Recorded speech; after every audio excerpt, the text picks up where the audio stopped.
ফল এখন দিবে না। আল্লাহ বলবে এগুলা তুই মন না আগে, তারপরে হিসাব নিকাশ হবে। হিসাব নিকাশ হইয়া জান্নাত পাইলে তখন কোনো শর্ত থাকবে না, আনলিমিট খাবি, যেটা মন চাই সেটা খাবি, আমি না করব না। কিন্তু এখন যদি আমি বারবার দোয়া করি, মালিক দাও না, একটু খাইয়া দেখি না কিরকম লাগে, একটু জিহ্বাতে লাগাইয়া দেখি না কিরকম লাগে, আল্লাহ বলবে এই দোয়া কবুল করা কখনো সম্ভব? আর মা মরিয়ম চাই নাই, জাস্ট খিদা লেগেছে, আর মন বলছে আমার খাবার দরকার, আমার ফুফা জাকরিয়া আসতেছে না কেন, এটা মনে মনে বলছে। এই কেন বলতে দেরি?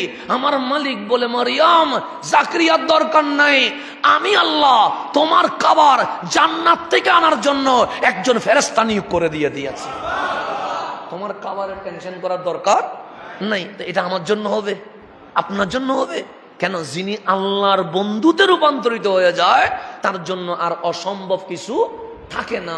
তো আল্লাহ আমাদেরকে নফসও দিলেন, রুহও দিলেন। মসজিদ আসলেন রুহের কথায়, মাহফিল শুনছেন রুহের কথায়, সিনেমা দেখলেন নফসের কথায়, রাস্তায় দাঁড়িয়ে থাকলেন নফসের কথায়। তো রুহ সওয়াব করাবে, নফস গুনাহ করাবে। এই নফসের তাড়নায় গুনাহ হবে। বান্দা তো আমারও গুনাহ হবে, আপনারও গুনাহ হবে। সেজন্য মানুষকে ঘৃণা করার কোনো সুযোগ নাই। সেজন্য বলে পাপকে ঘৃণা করো, পাপীকে নয়। এ কথাটা আছে না? নাই, আছে। কেন? এটা রসুল শিখিয়েছে, এটা প্রথম আলো শিখাই নাই, এটা ডেলি স্টারে শিখাই নাই, এটা আমার রহমতুল্লিল আলামিন শিখিয়েছে। হ্যাঁ, মানুষের কাছে নফস যেহেতু আছে, সে পাপ করবে। এখন আমাকে কি করতে হবে? সে পাপ যখন করছে তার কানে বারবার এই আওয়াজ তুলতে হবে। তাকে আল্লাহ এমনিতে বানায় নাই, কোনো একটা কারণে বানাইছে। তাহলে আল্লাহ গরু ছাগল দিয়ে দুনিয়া ফুরাই ফেলতে পারতেন, আমারে পাঠাইছে কেন? আল্লাহ লাইয়া আবুদুন আই লাইয়া আরিফুন, তোমার সাথে আমি প্রেম করার জন্য। তখন মানুষ যখন বুঝবে চোখ দিয়ে কি দেখলাম, কান দিয়ে কি শুনলাম, হাত দিয়ে কি করলাম, যখন মসজিদে এসে চোখের পানি ছেড়ে দিবে, আল্লাহ বলে গ্রেপ্তার হবে না, রিমান্ড হবে না, তোমাকে ক্রস ফায়ার হবে না।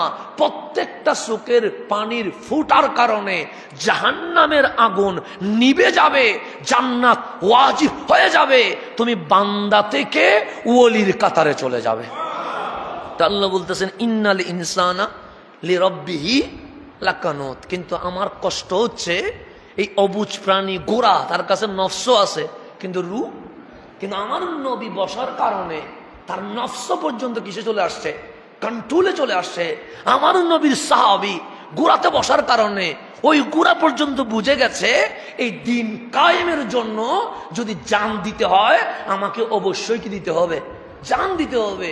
তো নবী গোরার উপর বসলে যদি নফসওয়ালা গোরা, সাহাবী গোরার উপর বসলে যদি নফসওয়ালা গোরা বাধ্য হয়ে যায় আল্লাহর হুকুম পালন করার জন্য, সকালবেলা না ঘুমাইয়া যদি জাফায়া পড়ে, তোমার কাছে তো রূহ আছে যেটা আমি আল্লাহ কারে দিছিলাম, ফেরেশতারে দিছিলাম, তুমি ওই রূহ নিয়ে ভাবছো না কেন? তোমাকে আমি কেন বানিয়েছি? আল্লাহ বলছে তুমি অকৃতজ্ঞ। তো তুমি যে অকৃতজ্ঞ প্রমাণ কি? আল্লাহ বলছে ওয়া ইন্নাহু আলা যালিকা লাশাহিদ, তুমি সাক্ষী আছো। তুমি অকৃতজ্ঞ কেন?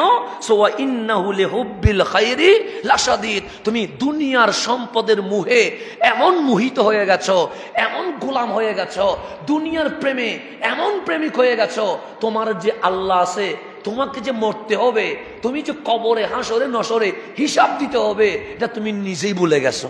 এটা বলতেছেন কে? এরপর আল্লাহ বলছেন আফালা ইয়ালামু ইযা বুসিরা মা ফিল কুবুর, সে কি জানে না? আফালা ইয়ালামু, প্রশ্ন করতেছে কে? আপনি তাকে জিজ্ঞেস করেন না, আফালা ইয়ালামু, সে কি জানে না? ইযা বুসিরা মা ফিল কুবুর, যা কবরে আছে সেটা একদিন আবার কি করা হবে? উত্তোলন করা হবে। সে কি জানে না?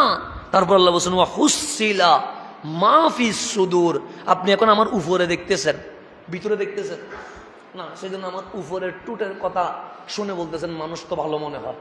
কিসের কথা শুনে? টুটে। কিন্তু আমার ভিতরটা দেখতেছেন না, সেজন্য আপনি আমার উপর দেখে মাফি ফেলছেন যে উনি ভালো, কিন্তু আমি ভালো না খারাপ এটা জানে কে? কেন? আমার মুখ একরকম হইতে পারে, বুক আরেক রকম হইতে পারে, এরকম হয় না? আমরা উপরে হাসতে হাসতে কথা বলি, আবার রাত হইলে মানুষের গদ্দান কি করে ফেলে, কেটে ফেলে। এরকম হয়তো দিনের বেলায় ভালো, রাতের বেলায় খারাপ, তাহলে মানে উপরে ভালো হয়েছি, ভিতরে কি হয়ে গেছি? খারাপ হয়ে গেছে। এরকম হয় না? হয়। আমরা নিজেও অনেককে দেখি সকালবেলা হাসতে হাসতে কথা বলে, এত সুন্দর আচরণ করে যেন মনে হয় তার চেয়ে ভালো মানুষ আর নাই। কিন্তু যে মানুষটার সাথে ভালো আচরণ করেছে, রাত্রে তার প্রতি যে কূপ ছিল, ওই কূপ বাস্তবায়ন করার জন্য গলা কি করে ফেলেছে, কেটে দিয়েছে। এরকম হয় কি হয় না? তা আল্লাহ বলছে যেদিন কবর থেকে তোলা হবে সেদিন উপরের হিসাব নিব না, কারণ উপরের অভিনয় 2 ঘন্টা করা যায়, 3 ঘন্টা করা যায়। সুদূর, ভিতরে কি আছে এগুলো আমি আল্লাহ প্রকাশ করব। পক্ষে কি আছে এগুলো গোপন রাখবো না, এগুলো কি করব, প্রকাশ করবো। এরপর বলছে ইন্না রাব্বাহুম বিহিম ইয়াউমা ইযিল লাখাবীর, যে কাল হাসরের দিন বান্দার ব্যাপারে কি করা হবে এটা তার রবই ভালো জানে, আল্লাহ ছাড়া আর কেউ ভালো জানে না। সুতরাং আল্লাহ 3টা কসম করলেন, 3 কসম করে 3টা কথা বললেন। তুমি অকৃতজ্ঞ, তুমি যে অকৃতজ্ঞ এটা তুমি বেশি জানো। তারপর বলছে তুমি অকৃতজ্ঞ হয়েছে একটা কারণে, দুনিয়া তোমাকে কি করে ফেলেছে, কিনে ফেলেছে, তুমি দুনিয়ার প্রেমিক হয়ে গেছো। এরপর আল্লাহ 3টা কথা বলছে, বান্দা দুনিয়ার লোভে আমার কৃতজ্ঞতা অস্বীকার তো করলি, কিন্তু তুই কি জানোস না, আফালা ইয়ালামু, তুমি কি জানো না তুমি যখন মারা যাওয়া তুমি মাটির সাথে মিশে যাবা না, তোমাকে আমি আল্লাহ তুলবো। শুধু তুলে কি ছেড়ে দিব না, ওয়া হুসিলা মা ফিস সুদূর, ভিতরে কি ছিল সকল কিছু আমি প্রকাশ করব। শুধু প্রকাশ করব না, ইন্না রাব্বাহুম বিহিম ইয়াউমা ইযিল লাখাবীর, সেদিন আমি আল্লাহ বান্দার সাথে কি আচরণ করব এটা আল্লাহ ছাড়া আর কেউ তুমি কল্পনাই করতে পারবে না। আজকে সিনেমা দেখেছো, চোখ কি করে দিয়েছি, ঠিক রেখেছি। তুমি গান শুনেছো, কান ঠিক রেখেছি। তুমি গালি দিয়েছো, জিহ্বা টেনে বের করে ফেলি নাই। তুমি হাত দিয়ে জুলুম করেছো, হাত কেটে ফেলি নাই। তুমি পা দিয়ে অবৈধ জায়গায় গেছো, প্যারালাইজ দেয় নাই। এটা আমি আল্লাহর সহনশীলতা। তা আল্লাহর সহনশীলতা দেখে মনে করিও না দুনিয়ায় যেমন ছেড়ে দিয়েছি আখিরাতেও কি করে দিব, ছেড়ে দিব না।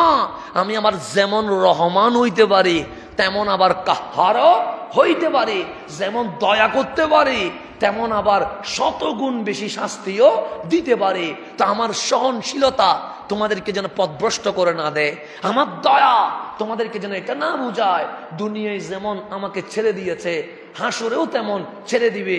আল্লাহ বলছে ইন্না রাব্বাহুম বিহিম ইয়াউমা ইযিল লাখাবীর, দর্ব যখন সেদিন ছাড়িয়ে নেওয়ার মতো কেউ থাকবে না। তাইলে আল্লাহ 3টা কসম করে 3টা অপরাধের কথা বলে 3টা জিনিস সতর্ক করলেন। তুমি মরলে ফসি যাবে না, তোমাকে তুলবো, শুধু তুলে রাখবো না। ওয়া হুসিলা মা ফিস সুদূর, বুকে কি আছে সেটা তোমার সামনে সবার সামনে প্রকাশ করব। শুধু প্রকাশ করব না, সেদিন আমি কি আচরণ তোমার সাথে করব এটা তুমি কল্পনায় আনতে পারবা না। তুমি দুনিয়ার সহনশীলতা দেখে, আমি আল্লাহর দয়া দেখে তুমি মনে করছো আজকে যেমন ছাড় পেয়েছি কালকেও মনে ছাড় পাবো, সে ছাড় পাবা না। আমি এমন ধরা ধরবো সেদিন তুমি এখান থেকে কি করতে পারবা না, বেরোইতে পারবা না।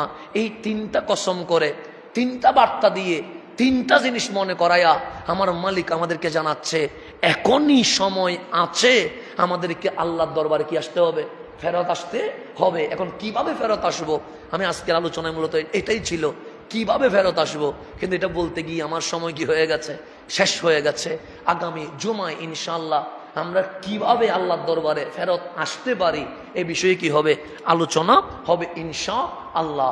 ওই গত জুমার আগের জুমায় যারা বই পায় নাই তারা একটু দাঁড়ান তো। University college school, university college school যারা বই পায় না, পাইছে যারা তারা না, যারা বই পায় নাই বইগুলো দিয়ে দাও। যারা বই পায় না, ইউনিভার্সিটি কলেজ স্কুল 3টা মাদ্রাসা হইলে সমস্যা নেই, ইউনিভার্সিটি কলেজ স্কুল মাদ্রাসা যারা বই পান নাই। আর যদি এখনো আজকেও যদি বেশি হয়ে যায় ইনশাআল্লাহ আগামী এতে আবার দিব, যতক্ষণ শেষ হবে না ততক্ষণ দেওয়া থাকবে ইনশাআল্লাহ। তার রসুল বুঝতে হবে, রসুল কেমনে খেয়েছে এটা জানেন, কেমনে ঘুমাইছে এটা দেখেন, কেমনে কেঁদেছে, কেমনে ইবাদত করেছে, তারপর নিজের ভিতরে কি করেন নিয়ে আসেন। ইনশাআল্লাহ আপনিও আল্লাহর প্রিয় হয়ে যাবেন, আমিও আল্লাহর প্রিয় হয়ে যাব। এবং যাদেরকে দিছি তারা আশা করি পড়ছেন, পড়ার পরে তারা একটা কাজ করবেন, আরেকজনের কাছে পৌঁছাবেন।